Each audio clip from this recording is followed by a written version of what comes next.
Oh, guys, it's me, Manlykefresh, back with another PLE prediction video following possibly the worst WrestleMania to date and probably one of the most controversial events to happen after WrestleMania, with all the releases, shocking releases, might I add. It's that time of the year where when WrestleMania season ends, it's time for a new season, which starts off with the first PLE of the year after WrestleMania with Backlash, which takes place this Saturday on PLE. There are currently 5 matches on the card, and I'm going to run them down. So without further ado, let's go!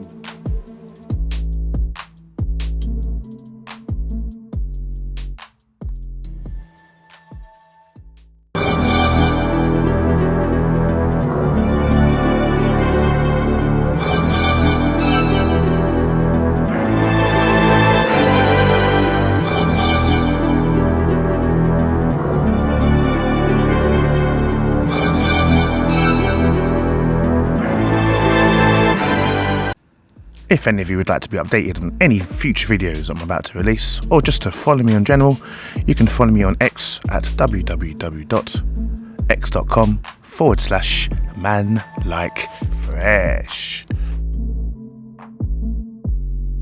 And let's focus on the first match, which I believe will be Seth freaking Rollins taking on his former protege, or protege, should I say, former protege in Bron Breakker. Now, as we're all aware, Bron Breakker cost Seth Rollins his month,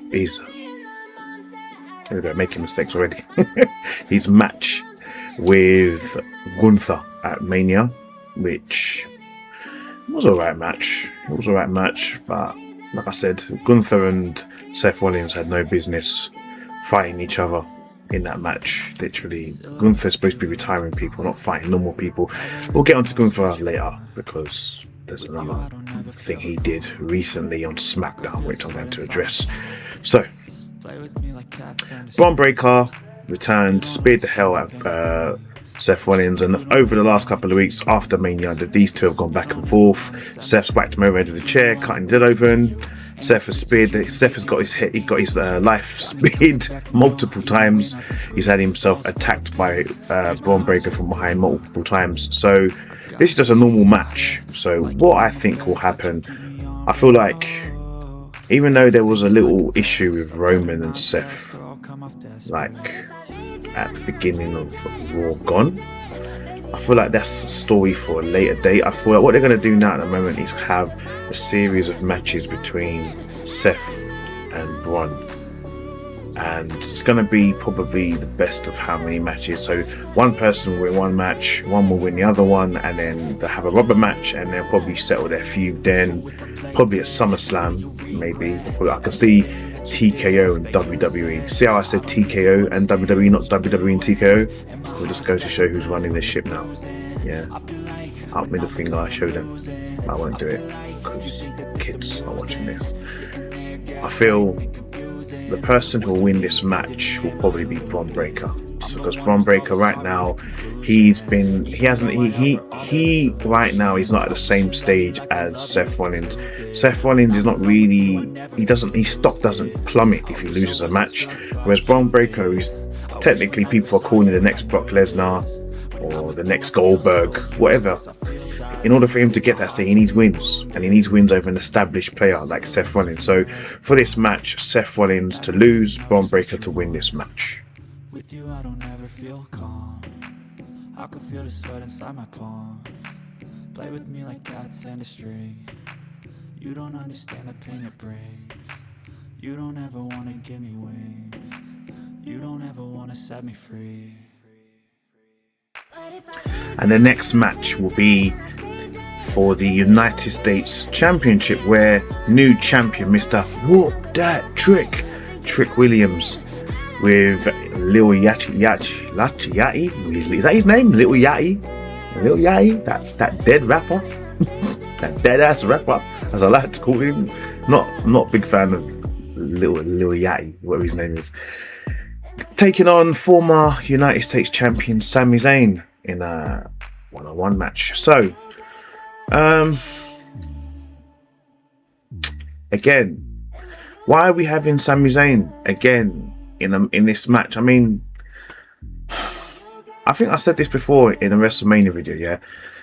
If Sami Zayn isn't fighting for a world championship, or Sami Zayn isn't helping elevate other stars, just keep him away from anything that's to do with workhorse championships. The reason why I'm saying is this, that people like Sami Zayn, they've had their time in the mid card for so long that he's got stale and stagnant, to the point now where people are fed up of seeing him in the same position, where other deserving stars like a Carmelo Hayes,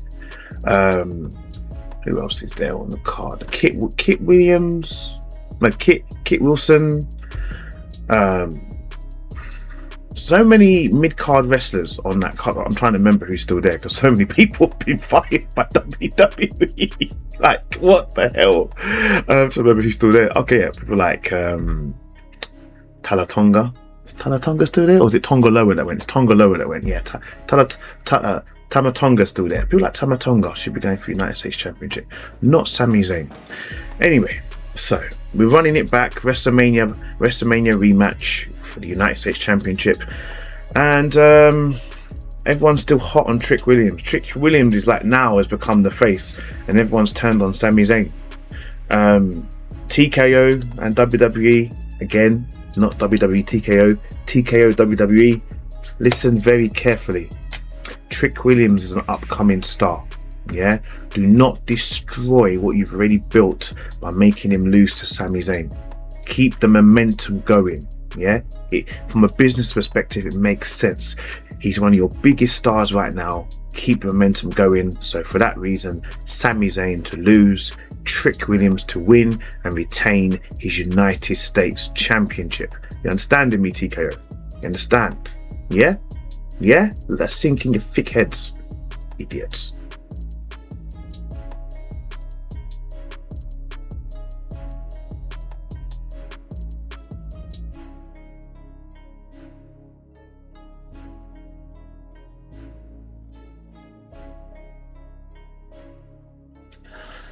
And one of the most anticipated matches, which I personally feel like would have been a WrestleMania worthy match, would have been the Empress of Tomorrow, Asuka, taking on Iyo Sky.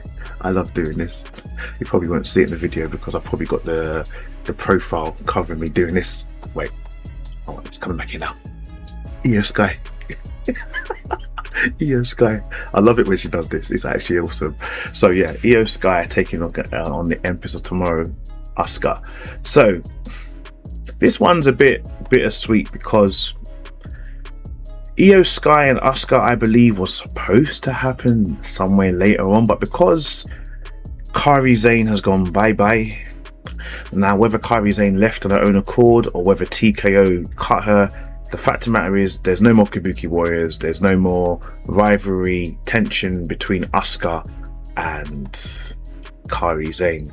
So it makes sense to have the next best issue, which is Iyo and Asuka. Asuka believes that Iyo betrayed her because at one point Iyo saw Asuka as a mentor, as a mother figure, whereas now that Iyo just turned her back on her and went to go and join with Rhea Ripley at one point. So these two are going to settle their differences now. These two have had an illustrious career, both former NXT Women's Championship champions, both former World Women's Champions. I think Asuka, yes, she was a World Women's Champion, but she had it when it was called the SmackDown Women's Championship, and both of them are former WWE Women's Champions as well. So they're both like top tier wrestling like prodigies in that ring. Asuka, for a woman in her 40s, still looks absolutely amazing, still moves like a luchador, and Iyo, who's probably in her like 30s, absolutely both amazing. It's going to be very hard to call who's going to win this match, because they both have that same strong style, Japanese style wrestling. One's more of a high flyer, one's more of a technical submission wrestler. So I kind of feel like I kind of feel Iyo Sky's stock is quite high right now, and the Empress of Tomorrow's stock has plummeted a lot over the years. I remember there was a time when Asuka was unbeatable. Yeah, I mean, I know there's a whole saying, let the new stars shine and let the old stars take a back seat, but in Asuka's terms, I don't think Asuka is just ready. I don't think she's ready yet to take a back seat to anyone. Asuka should still be treated as that top tier star that she was when she first came in like the late 2010s. So for that reason alone, I'm going to give this first match, I reckon it's going to be more, to Asuka. So Asuka to win this match.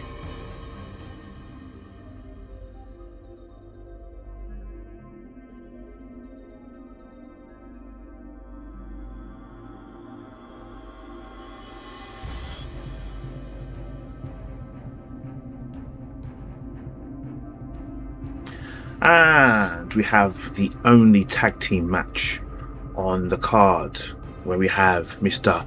You Are Cursed Danhausen, who needs a tag team partner to take on The Miz and Mr. Toxic himself, Kip Wilson. So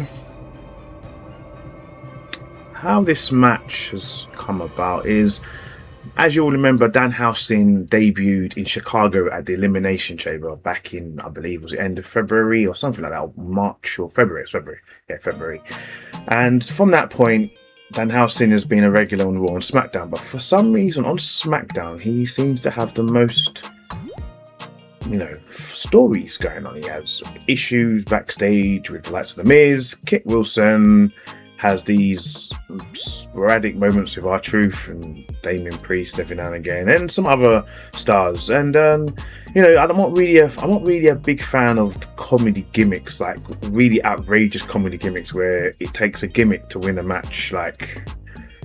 So I remember when I'm trying to remember, not the supernatural stuff, because the Undertaker and Kane were very big at the supernatural stuff. It was these stupid little things where little moves like Santino Marella's worm, Santino Marella's Cobra, or Scotty 2 Hotty's worm used to finish a match, or even The Rock's people's elbow, little dumb things like that. But in Danhausen's case, he's saying he does the "you are cursed" thing. The pyro goes off, someone slips off the rope, lands on their testicles on the top rope, or some crap like that. Danhausen gets the win, but it's quite entertaining. There's something about Danhausen's very interesting, but at the expense of a former 2-time WWE champion in The Miz, one of the longest serving WWE talent. Well, I say that sparingly, because the longest serving talents in Kofi Kingston and Xavier Woods just left. So Miz, you better watch out. So yeah. Anyway, back to the match at hand. Danhausen needs a partner for Kip Wilson, and I don't know, something just tells me Danhausen's going to say a certain name. It will say a certain name, and then the man will just turn up with his blonde hair from NXT and come and be Danhausen's tag team partner. So I'm going to go and state that Danhausen will win with that guy I believe in. I'm not saying his name, but yeah, I don't want him to turn up behind me and start doing that whole cheeky Scottish grin. Not involved. So that guy from NXT with the blonde hair, who does the clap and does the choke slam, spinebuster move, whatever he calls it, standing ovation, he's probably going to be the tag team partner with Danhausen to take on The Miz and Kip Wilson, and Danhausen and his partner to win. That's what I predict. Bold prediction, but yeah.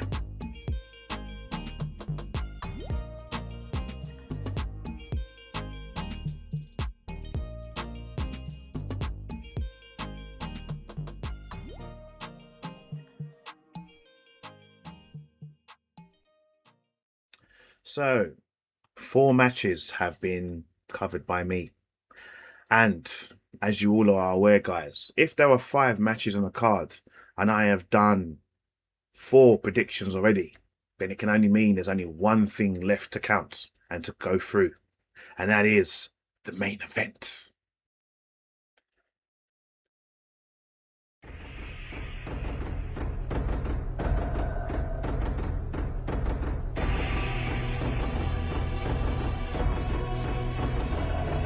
So, the main event of Backlash shall be for the World Heavyweight Championship, which will be newly crowned World Heavyweight Champion, our Tribal Chief, the OTC, Roman Reigns, defending against his younger cousin in Far 2, Mr.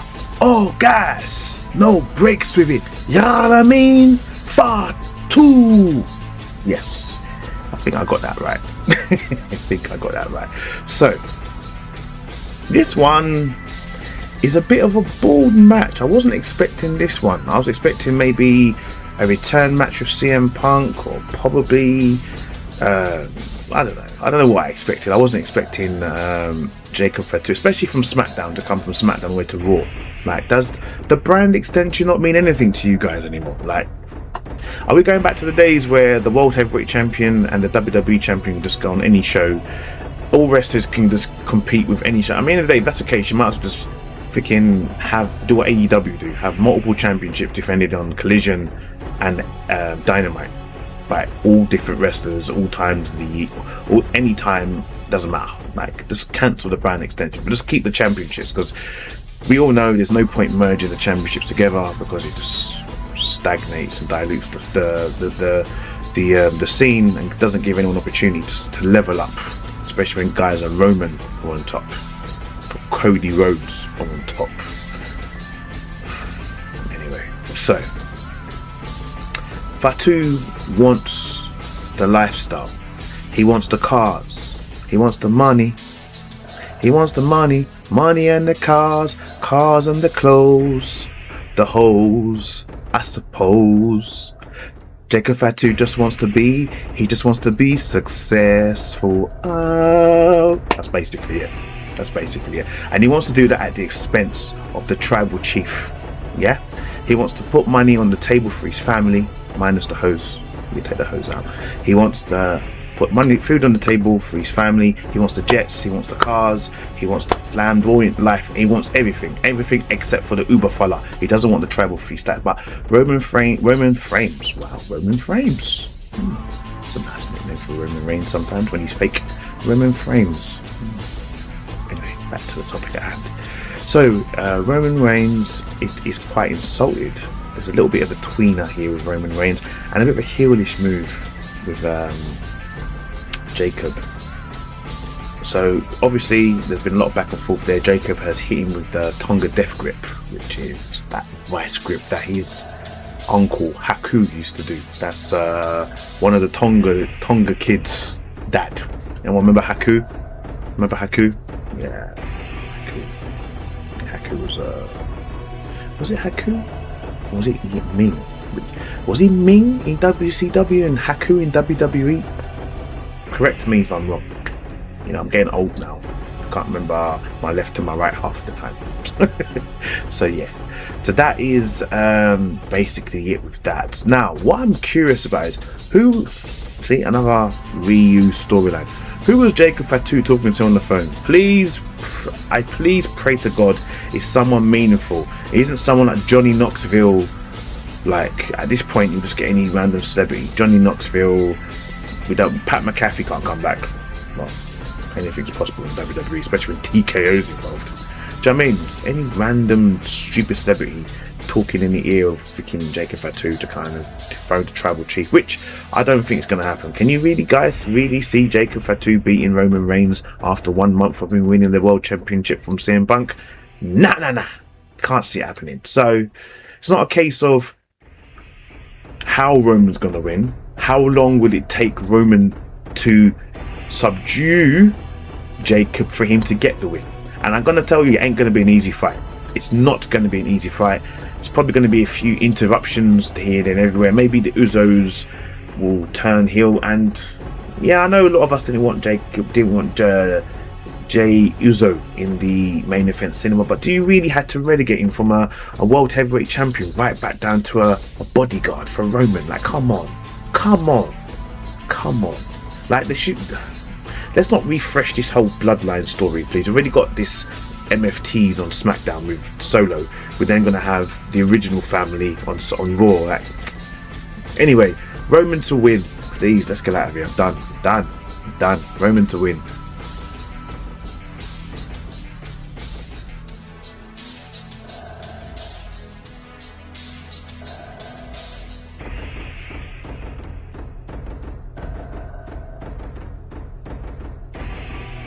Before you guys leave, kindly do me the great honour by subscribing to my YouTube channel by clicking on subscribe, and by following me on my only social media platform of X at www.x.com/Manlykefresh, where you'll be updated with any future videos which are about to come out, whether it be my wrestling videos or my gaming videos or my top 20s.